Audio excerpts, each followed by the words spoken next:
Every news story has a path not taken. This is what would have happened. On May 20th, 2026, the U.S. unsealed an indictment against 94-year-old Raul Castro.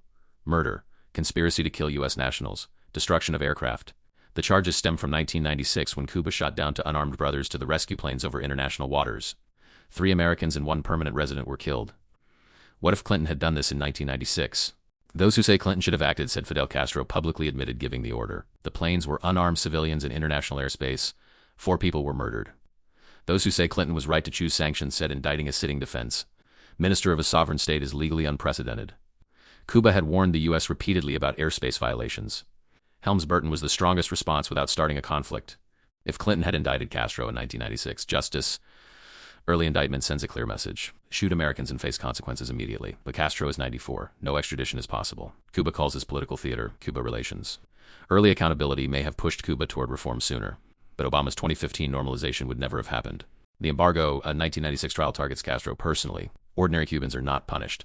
But sanctions punished all Cubans for 30 years, and Castro stayed in power anyway. Geography, early accountability, keeps Cuba isolated from Russia and China. But a frozen U.S.-Cuba relationship pushes Cuba closer to Moscow and Beijing. Every decision has another path. Which path would you have chosen? Drop your thoughts in the comments below. For informational purposes only.